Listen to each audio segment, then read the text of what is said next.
Alright, welcome back to Forgotten Dailies. Today, the 85 Turbo Daytona is going to get its first bath in 22, 21 years. Probably going to throw thousands of dollars down the drain by washing all this dirt off the car. So it's going to go right down the drain. So we're throwing money away.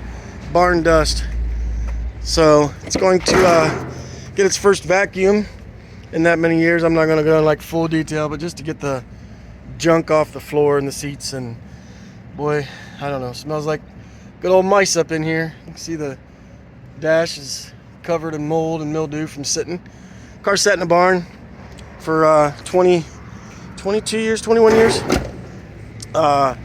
2002 is when the tag expired. So we're going to get started cleaning out the inside, vacuuming it, and then we're going to pull it more forward with the old Tundra and give it a spray bath. Alright, so we got it in the wash bay. We're going to do a little wash on it, see what happens, see how it looks. You can see, you've seen the videos already, it's definitely dusty and dirty. So we're going to try to do a time lapse and see what it looks like when we're done. Give us a little time.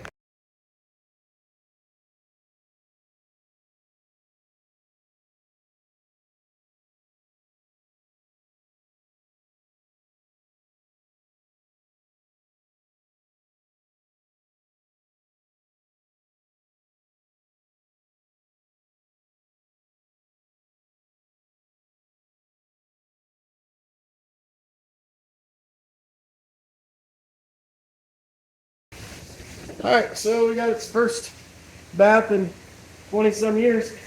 Let that sit for a minute. It's definitely, it's not going to be perfectly clean, showroom ready, but it's definitely going to be better. Oh, hang on, I put the horns in here. More yells out there.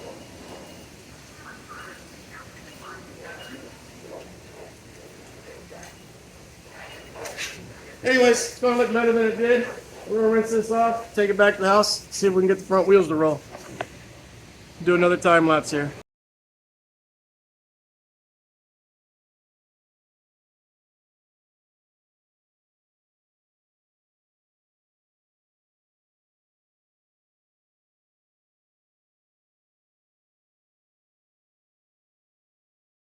Okay, so got the car back home, and the wheels were stuck. We assumed transmission was stuck in park. I got the shifter to move, so that wasn't the issue.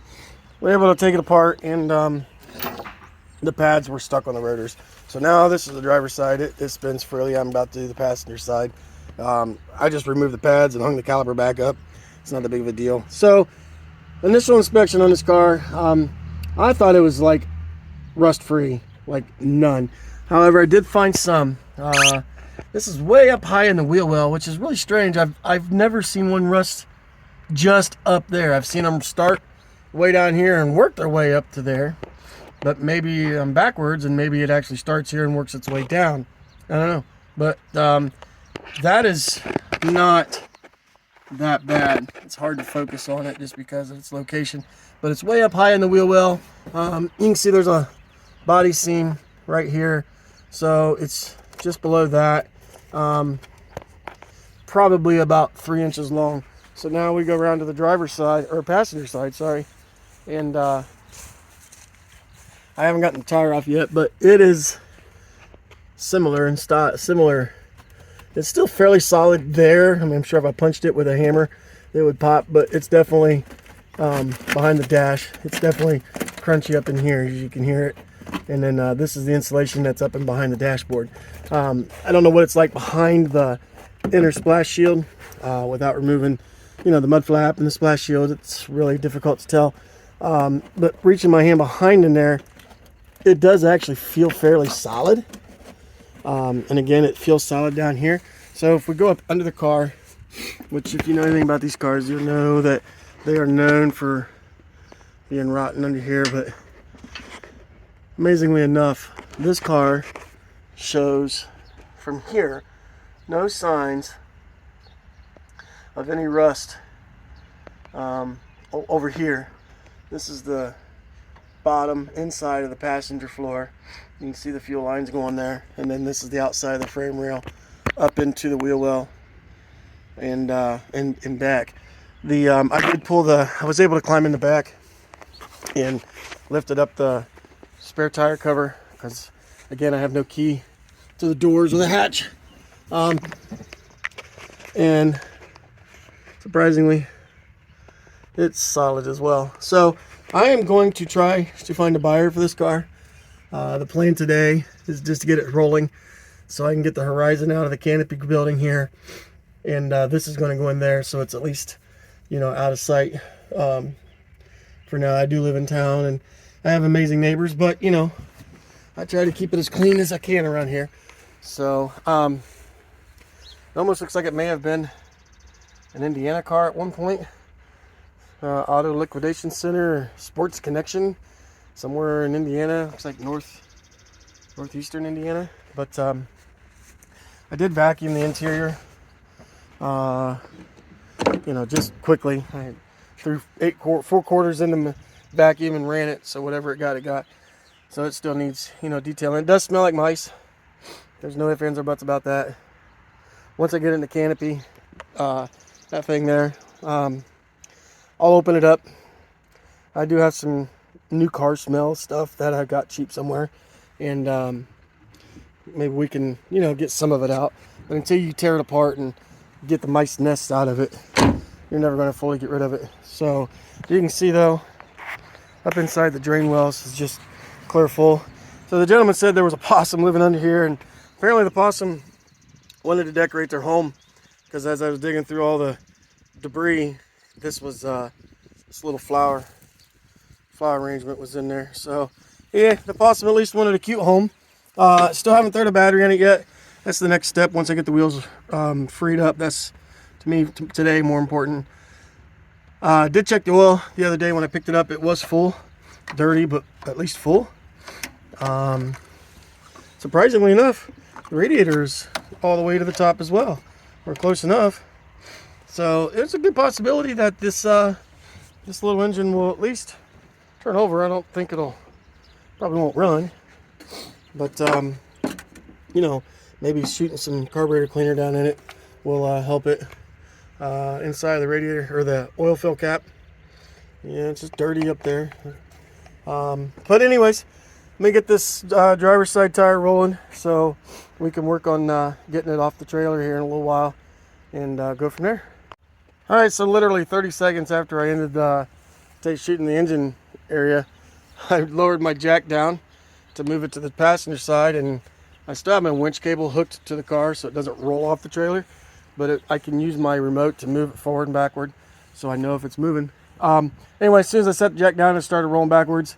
So the driver or passenger side brakes are not froze up. So right now the car is a roller. It does move. So we can go ahead and work on getting the horizon out of the little storage building and then worry about getting this put in. But see, it rolls perfectly fine. So cool, that saves me a little bit of time. All right, so the gentleman did say that he had a problem with the Hall effect, but I sprayed some cleaner in here. Let's see what it does. Let's try some more because it may take it a while to get it in there. This is gonna be difficult. Try to hold this and keep you guys in the video at the same time, but it's all right. Let's see if we can make it work. Let's douse it down and open it up, let that fall through into the throttle body, into the intake, and try it again. So we may not be getting spark. I haven't checked it or nothing. Let's try to see if I can get it to at least pop off. The crank's good. Sounds good. These things are kind of stubborn sometimes. Open that up, let it flow into there, see if it sucks it in. Probably won't. So the next step would be, I'm not going to do it today just because I don't feel like messing with it. Well, this would explain a lot of it here. So let me get over there. There ain't no point in spraying any more carburetor cleaner in it because The Hall effect wires are completely cut off, chewed off, something. The oil sending unit wire was unattached. Here's the other Hall effect wire. So now we got to pull the cap and swap out the Hall effect. And by George, it might fire up. We're gonna give it a try. All right, so put a new to this car, new used Hall effect. I don't know the condition of that one either. Came out of the '84 Turbo Z, but maybe we'll at least get it enough to get it some kind of spark.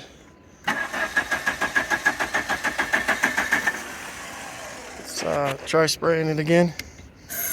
Again, I haven't checked any of the wiring on this. Nothing at all. You know, I haven't done anything other than what you've seen. Something's making a weird noise down there. Don't know what that was. Is it the battery or what?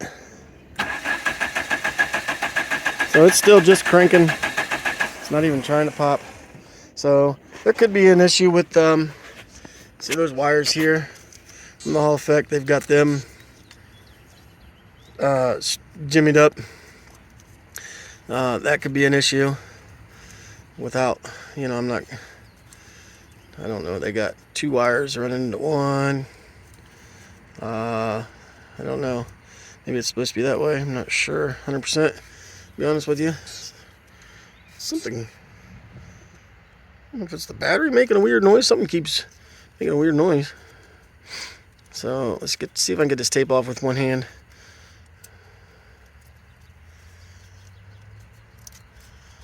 Yeah, so, you know, it could be, see, that's jerry rigged up.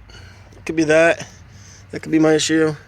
When the wiring goes up into here and all the way over to here. So it could be, you know, this connection or even beyond. You know, it could be an issue with the computer. Any of this, somebody, you know, put this thing in, and I saw another one earlier. This one in, who knows what it runs to.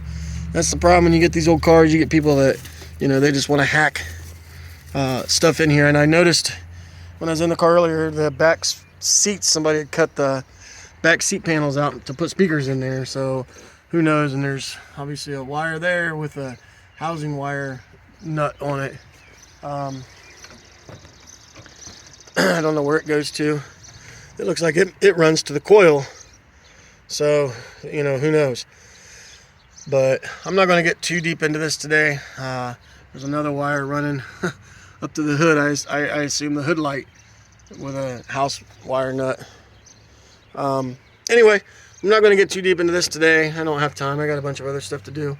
So this could be a project for somebody else. It does crank, and it sounds good without doing a compression check, whatever. I'm not going to get into all that either. But right now, my goal, we're going to go ahead and get it off the trailer and go from there.